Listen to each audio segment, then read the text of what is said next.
नमस्कार, मी राधिका रेडकर। आता नुकतीच घडलेली गंमत तुम्हाला सांगावी म्हणून मी हा व्हिडिओ करते। काय आहे की आम्ही मैत्रिणी आणि आमचा दंगा आता या वयात सुद्धा कसा चाललेला असतो ते तुम्हाला सांगावंच मला फार फार वाटलं म्हणून। आता आम्ही मैत्रिणी म्हणजे काय आहे माहिती, अगदी लहानपणापासूनच्या, म्हणजे आता आम्ही 75रीत आहोत, पण आम्ही वयाच्या 7व्या वर्षापासून मैत्रिणी आहोत आणि नशिबाने आता 75रीत आलो तर एकाच गावामध्ये आहोत। तर त्यामुळे कसं होतं की आम्ही एकत्र गप्पा मारायला कधी कधी भेटतो। अर्थात भेटतो कधी तर जेवण्यासाठीच भेटतो, म्हणजे मग अख्खा दिवस मिळतो ना गप्पा मारायला, सारखं सारखं आता जाणं होत नाही। तर त्यामुळे आम्ही एकत्र जमतो, मग कधी पॉटलक करतो, कधी बाहेरून काहीतरी आणतो आणि किंवा एखादी म्हणते की नाही आज मीच करते तुम्ही तशाच या, तर तसं भेटायचं।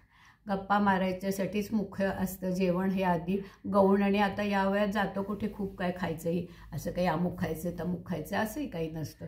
तर त्यामुळे आम्ही भेटतो आणि जेवण झालं की मग फरशीवर सतरंजी टाकायची किंवा काही जाड हे टाकायचं, जाजम वगैरे, आणि ज्यांच्या कमरा घट्ट आहेत त्यांनी खाली झोपायचं, ज्यांचा झोपणं शक्य नाही त्या कॉटवर दाटीने कोणी आडवं व्हायचं, कोणी याच्यावर बसायचं असं। तर असं आम्ही माझ्या घरी जमायचं असं ठरलं होतं। या 8 दिवसात आम्ही जमणार होतो।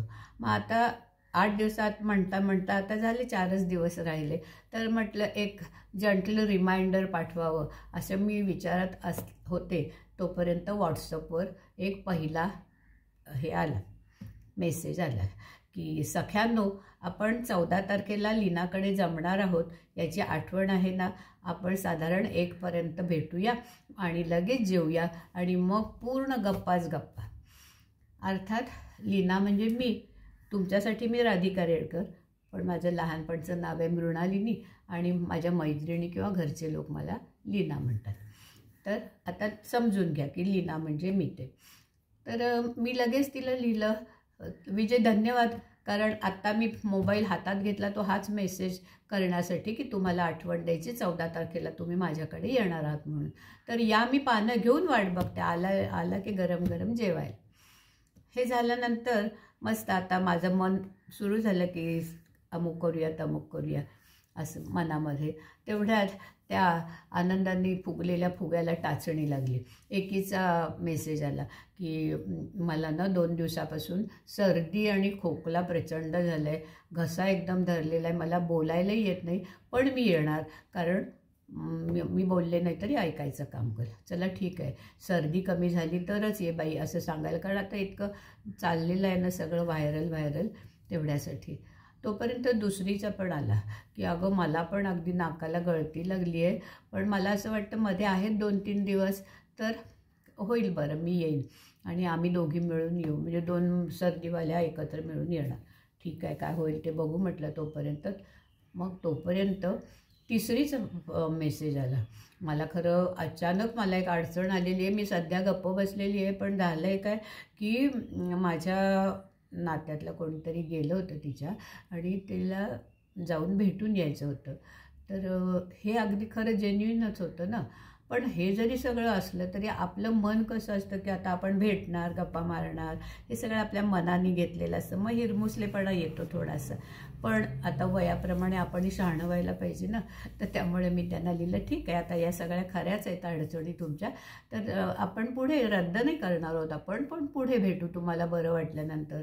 ही जाऊन आली गावाला, त्या कोणाला भेटायला जायचं त्यांना।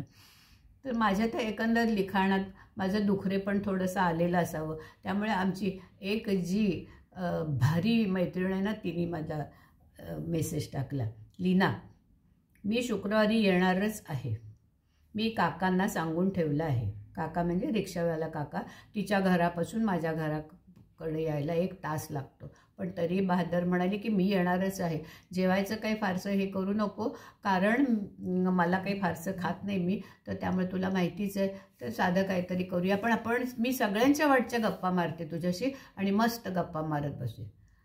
आता सगळ्या बाकीच्या येणार नाही आहेत, ही बाई एकटी येणार आहे, तर काय गप्पा मारणार आम्ही दोघी आणि काय दंगा करणार. म्हणून मी तिला म्हटलं, हे बघ, नाही झालं तरी चालेल, आपण नंतर भेटूया, एवढं काही नाही, मला कळतंय अडचणी आहेत सगळ्यांच्या. तर काय उत्तर यावं. अगं नव्हतेच येणार मी काकांना सांगितलं सुद्धा, पण बाळ आमचं हिरमुसलं असेल म्हणून जरा तुला हसवण्यासाठी म्हणून हे लिहिलं आहे. मी काही येणार नाही आहे बरं का, कारण मग कोणीच नाही तर आपण दोघी काय बोलणार. आता अशा जर मैत्रिणी असतील, या वयातसुद्धा आपली फिरकी घेत असतील, तर आपलं चेहऱ्यावर हसू नाही का येणार, मळं झालेलं मन परत प्रफुल्लित नाही का होणार. म्हणून मी म्हणते की मैत्रिणी कशासाठी असाव्यात, तर ह्याच्यासाठी. आणि त्या अशा लहानपणापासूनच्या आपल्याला आतून बाहेर समजून घेणाऱ्या अशा असतील तर मग खूपच छान. तुमच्या आहेत का अशा कोणी मैत्रिणी? आणि हे ऐकल्यानंतर तुम्हाला आठवलं का ते? जर तुम्हाला आवडलं असेल तर लाईक करा, शेअर करा आणि सबस्क्राईब करायला विसरू नका. धन्यवाद.